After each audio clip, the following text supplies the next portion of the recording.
17 বছর দলকে ভালোবাসছে, দল তারে ছিটে ফোটা কিছুই দেয়নি।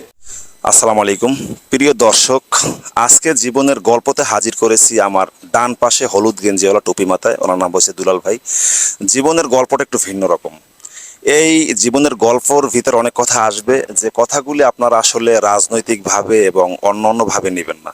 এটা জীবনের গল্প তো বিভিন্ন রকম থাকতে পারে, রাজনৈতিক বিষয় নিয়ে থাকতে পারে এবং অর্থনৈতিক থাকতে পারে। এক একটা মানুষের এক একটা জীবনের গল্প। আজকে দুলাল ভাইয়ের যে জীবনের আসলে গল্পটা, সেটা হলো একটু ব্যতিক্রম গল্প।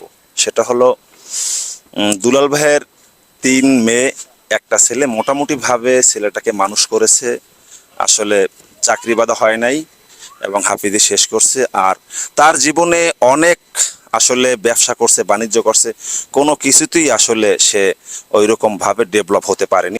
এখন মোটামুটি সে সমাজে জীবনযাপন করছে নিজে পরিশ্রম করে, কোটা আন্দোলন করে স্বাধীন একটা দেশ গড়েছে। শুধু আপনি বিভিন্ন রকমের সুবিধা ভোগ করবেন সেটা না, এর মধ্যে আর একটা ব্যাপার আছে, স্বাধীনভাবে কথা বলতে পারবেন। আমরা স্বাধীনভাবে কথা বলে জীবনের গল্পগুলি মানুষের মাঝে তুলে ধরবো। তো দুলাল ভাইয়ের যে বিষয়টা, তার কাছ থেকেই শুনি আসলে যে মূলত সে তার গল্প কি বলতে চায়, সেই বিষয়টা আপনাদের কাছে শেয়ার করার জন্য চেষ্টা করতেছি। সম্পর্ক ছিল একটা দলের সাথে, যা খুবই ভালোবাসতাম, যা অন্তর দিয়ে বলা যায় না, এমন মানুষের কাছে বোঝানো যায় না। এইভাবে দল একটা ভালো দল যে করে, সে দলের দরদ বলে অরিজিনাল ভাবে যে করে দল। কিন্তু দুঃখের বিষয় যে আমি এই দলের ভালোবাসি, কিন্তু আসলে আমার এই দলের মানুষই ভালোবাসে না। হ্যাঁ, আচ্ছা, দলের মানুষ আপনাকে ভালো যে কিসের জন্য ভালোবাসে না আমি কারণ কি? কইতে পারি না। আমি তো মিটিং মিছিল সব যাইতাম, করতাম, আমারে বলাইলে আমিও যাইতাম, অথচ আমারে কোনো করে নাই তারা। তো দল ভালোবাসে আপনাকে, আজও পর্যন্ত কি দল থেকে আপনি কিছু পান নাই? না, আমি কিছুই পাইনি। কিছুই পান নাই বলতে একেবারে সহজভাবে বইলে দিলেন। দল ভালোবাসছেন কি এই জন্য কিছু পাওয়ার আশায় নাকি? না, কোনো কিছু না দিলেও তা তো আমি কোনো বেজার না, আর না, দল দেয় না, কি করবো। আমি এই দল ভালো ভাই, জানছে পাইনি, বাদ দিয়ে দিছে। আচ্ছা, দলের আসলে প্রতি যে ভালোবাসা মানুষের থাকে, এক একটা দলের সাথে মানুষ এক একটা যে এক একটা কি দলকে ভাবছে মানুষ যে তারা আসলে জানে। ভালোবাসে, সেটা হলো তার একটা উদাহরণ। হ্যাঁ, হ্যাঁ, যে দল দলকে ভালোবাসে, দলের কাছ থেকে কিছু পায়নি। পাইনি। দলের কাছ থেকে কি সিটে ফোটা কিছুই কি আপনি পান নাই? পাইছি ওই এটা দেখলে কোন মনের ভুলে বড় নেতারা যে 10 কেজি চাউলের একটা কার্ড মনের দেয় না, ভুলে 10 কেজি চাউলের একটা স্লিপ পাইছিলেন আপনার হ্যাঁ, life এ। এগিয়ে দিয়েছিল তো মনে হয়। প্রিয় দর্শক, তাও যদি আসলে ভালোই জানতে মনে হয়, হ্যাঁ, বাদ দিয়ে দিতে। হ্যাঁ, বাদ দিয়ে দিত না। এই। তো এই দলের প্রতি কি আপনার কোনো ক্ষোভ বা কষ্ট বা এরকম না, কিছু আছে? না, এরকম খুব কষ্ট নাই। এবং দলকে কি আপনি এখনো ভালোবাসেন? হ্যাঁ, দল ভালোবাসি, দল ভালোবাসি, আমি কি করবো। এবং না, বউ একটু বিয়ে হলে আর তারা তো দিয়ে লাভ কি, যদি অর্থিং নিষেধ ভাই, এই জন্য তো একটা দমনদারি আছে। যে দল আসুক না কেন, সেই দলের প্রতি মানে আপনার কোনো মানে ক্ষোভ বা আসবে না এরকম কোনো আছে যে না আসলে আবারই আমি আগে যে দল ছিলাম এই দলই আমার আসুক, এরকম না? তা আসুক দল, অত একজনে যে একটাই থাকবে সবসময়, এটা তো কোনো নিয়ম নাই।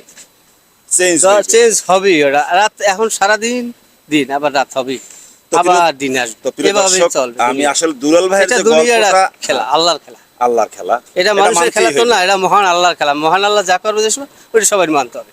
যে নামের ভেতর সব কাপ, এটা মানতেই হবে। মানতেই হবে। আল্লাহ যা করবে এটা খুশি রাখতে হবে। তো আসলে দুলাল ভাই যে কথা বলতে চাইছে, দলের প্রতি এখনো তার ভালোবাসা আছে, বিনিময়ে কিন্তু একটা জীবনের গল্প রয়ে গেছে। ছোট্ট গল্পটা যে 17 বছর দলকে ভালোবাসছে, দল তারে ছিটে ফোটা কিছুই দেয়নি। এটা হলো তার জীবনের কষ্টের গল্প।